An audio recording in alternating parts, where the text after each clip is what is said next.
I quickly want to share a little story with you of something that happened to me last year, September. Now, every September we go away for my birthday, and yeah, we're planning a little something this month as well, because this month I'll be 53. But last year we went to the Tolu Lodge, and this is part of the Orion Hotel Group, which I'm an ambassador for.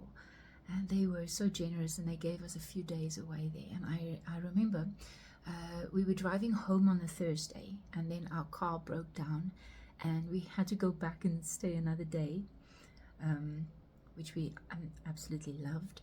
And then that next morning, I decided I'm going to go for an early hike.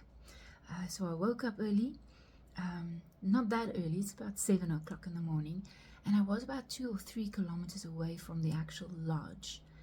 And suddenly I got this feeling, I could just feel, I feel a big cat. And the thought popped into my head, I wonder if there's lions. Now, I'm terrified of lions, but I was wondering if there's lions. And as I looked down in the road in front of me, I saw this footprint in the sand, this cat footprint. And instinctively I started moving away towards the fence next to the road. And as I got to the fence, next to the fence, I looked to the side of me, and not even 10 meters away, as I looked to the side, there's this leopard, and she was just looking at me, but sort of walking sideways with me. And as I looked, she looked, and I'm sure that she only noticed me as I noticed her.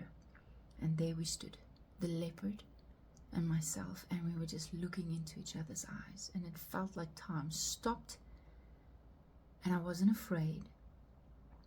In fact, I felt nothing. It was like we just stood there frozen in time, looking into each other's eyes. And I don't know, this was so profound, it felt so surreal. I just looked at her, and she just looked at me, and it felt like ages, like an infinity, and we just stood there.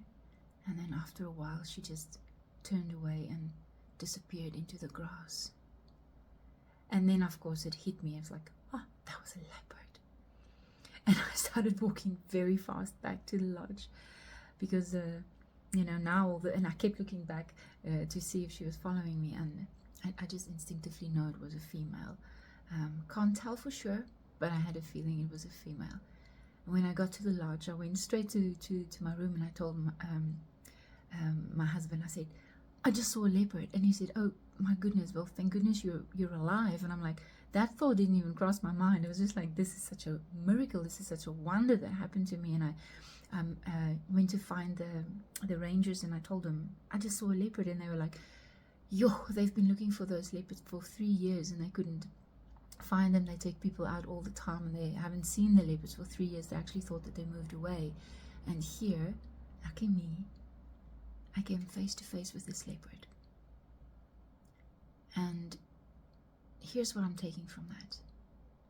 You know, this is potentially a very dangerous situation. But in that moment, I didn't react. I didn't engage. I didn't respond. I just looked at this leopard, and we just stood there. And at some point, it turned away and it disappeared. And I think that this is how we have to deal with all these emotions and feelings that comes up for us. You know, some of them can be very fearful feelings and emotions.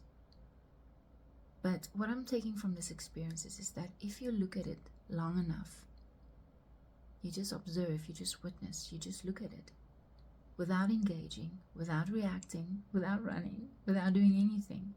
Just look at it. At some point, it's going to turn around and walk away. Feelings and emotions are just visitors. You know, they come and they go. It's when we engage with them, it's when we react and respond, that they stay, and that the drama begins. You know, in that moment, had I reacted, had I run, if I was fearful, if I engaged or reacted, something bad could have happened. But thank goodness, everything just stopped, and we just looked at each other. And especially in the last few days, I've been having a lot of emotions. My children just went back to Amsterdam, and you know, your cells actually miss your children. In your mind and in your head, you know, this is where they need to be. They're going to study further. They're enjoying it there.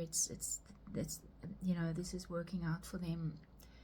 But your cell misses them. And I was like, I find myself at times just crying and not really knowing why, and all kinds of emotions coming up. Maybe it is because I'm, you know, turning 53, and you know, we do have lots of emotions and feelings when hormones change.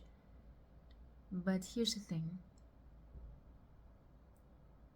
The minute I define my worth and my value by what I'm feeling, or fall into the feeling, engage with it, react to it, that's or take it personally, that's when my feelings are no longer serving me. You know, remember, feelings are just your roadmap and they're just guiding you.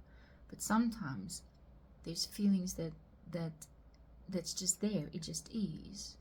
And I've learned that I just need to, like, you know, look it straight into the eye, and then just keep looking at it until it's gone, you know. And it will always leave, just like it will always come. So, especially fear. And so I want to invite you, don't engage with the fear, don't interact, don't fall into it, just watch it, and it will eventually turn away and leave.